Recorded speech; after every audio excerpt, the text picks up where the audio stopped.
بسم الله الرحمن الرحیم.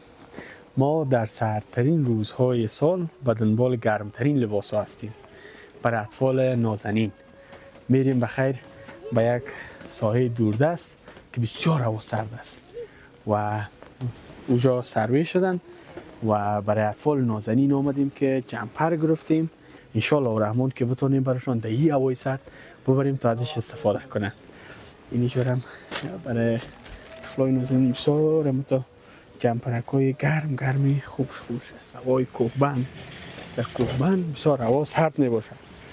بریم بخیر دیگه چی بگیریم؟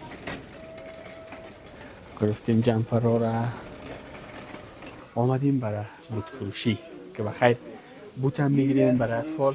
بسیار بوتای خوبش هست. هم برای بچه هست اینی برای دختر هاست دیگه. هم برای بچه هم برای دختر هر دویش خب برای همه گیش بودی، هم برای بچه ها بودی هم برای دختر ها، نمبرهای مختلفش هم. صحیح است. یعنی مثلا برای بچه میشه، این برای هم دختر میشه، هم برای بچه میشه. این چی توسی؟ این برای دختر میشه، هم برای بچه میشه. فهمیدی؟ یعنی چیزا که است مستقیم به دختر میشه. اینی که چایت خوبش هست، بسیار هم رنگارنگ، زرق و برقی.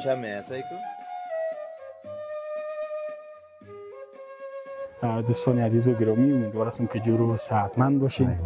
قسمی که در برنامه گذشته دیدین ما در کجا قرار داریم رحمانی سید؟ فعلا ما شما در قریه جوی دختر چاردی دره غربند قرار داریم و در برنامه قبلی ما برای شما گفتیم که برای اطفال این منطقه ما تحفه هایی داریم و تحفه های ما شامل جمپرهای زمستانی است، جراب است، بله بوت است، دیگه چادر است و بر علاوه از او برای دخترای نازنین جمپرهای دخترانه است.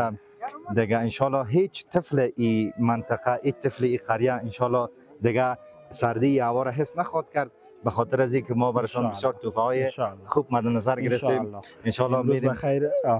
قرار است که امی مواد زمستانی را برای طفلای نازنین این روزها توزیع کنیم، تحفه براشون تقدیم کنیم. سپاس از عده از هموطنان عزیز و گرامی ما که لطف کردن، مهربانی کردن، سهم گرفتن در این کار خیر.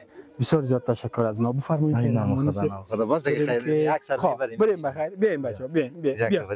بیا جان کاکا، بیا. ها خدا. بیا چی تو خونه خوردی تو؟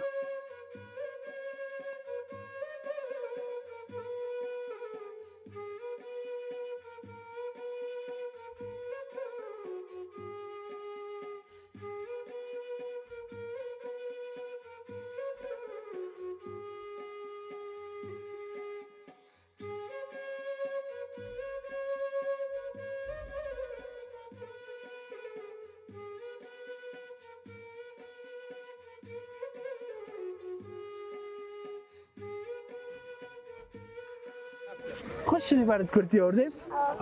خوش نامه کرتی نداشتی؟ نداشتی؟ آفرین عمر جان. آمد در پایکت گرم شدی؟ کرتیت خوبش هست؟ خوبش آمد؟ آفرین پایکت گرم شد؟ آفرین. مرا پای دیگه تبتی. پای دیگه تبتی. برو جان کاکا.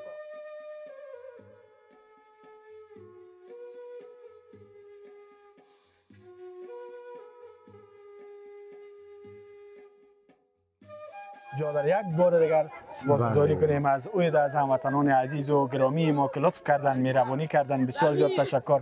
شما مهربان هستین که در فکر هموطنان فقیر و نیازمند خود در این فصل سرما هستین. بسیار زیاد تشکر از شما.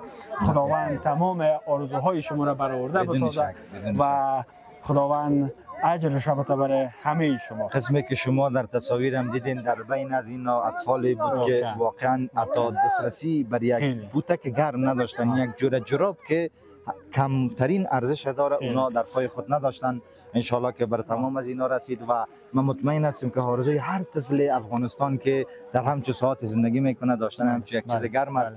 انشالله با امید از اینکه ما بتوانیم که بیشتر از این توضیحات خود داشته باشیم. سپاس و امتنان از محبت تمام هموطنان عزیز ما، از لطف و مهربانی کردن سر ما، اعتماد کردن، باور کردن. بنیاد خیلی امید حیات پل ارتباط است میان شما و میان فقرا در سطح افغانستان. ما برای سفر به هیچ منطقه از افغانستان مشکل نداریم. هر منطقه افغانستان که نیازمند باشه، فقیر باشه و شما بخواین از ما که ما سفر کنیم، حتما به او منطقه سفر میکنیم، میاییم و امانت شما را با کمال امانتداری برشان میدیم. با کمال امانتداری و بدون کمی و کاسی ان شاء الله. بسیار زیاد تشکر از شما. بسیار زیاد تشکر از شما. تشکر از شما هم جناب. دیگه سپاس از شما. رفتیم. الله نگهدارتون. بفرمایید.